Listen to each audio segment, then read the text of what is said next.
Səsliyə dözmür ürək yarım, qəlbim sinəmdə çırpınar canım.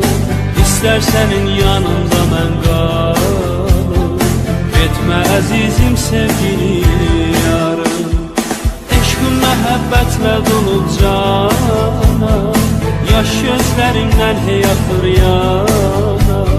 Sən bax mənə yarım yana yana, qoy bu məhəbbət daimi qala.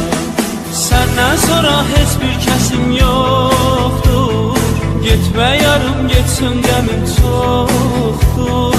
Ağlar keçər hər günlərim sənsiz, çətin gülə dodaqlarım mənsiz.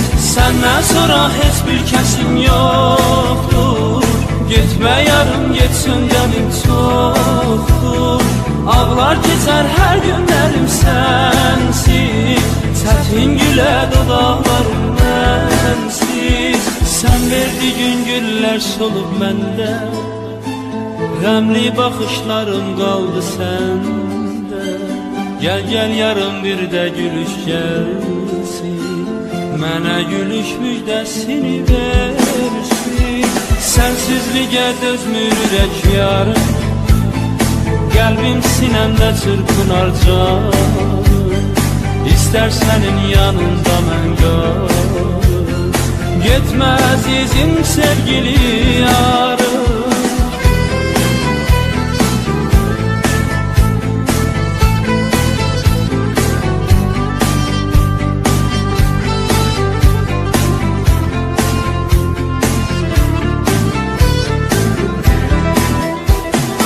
Yandım alışdım eşküyə yarım, dərdə düşüb sənsiz mənim canım.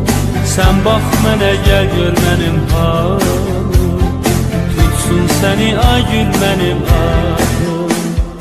Getmə qərarım otlanıb yandan, özgərimə ağlar günə qallar. Hər bir baxışla dərdini ağlar, rüyalarda səni yada sallar. Səndən sonra heç bir kəsim yoxdur, getmə yarım getsin qəmim çoxdur. Ağlar keçər hər günlərim sənsiz, çətin gülə dodaqlarım mənsiz. Səndən sonra heç bir kəsim yoxdur, getmə yarım getsin qəmim çoxdur. Ağlar keçər hər günlərim sənsiz, çətin gülə dodaqlarım mənsiz. Sən verdiyin güllər solub məndə, qəmli baxışlarım qaldı səndə. Gəl gəl yarım bir də gülüş gəlsin, mənə gülüş müjdəsini versin.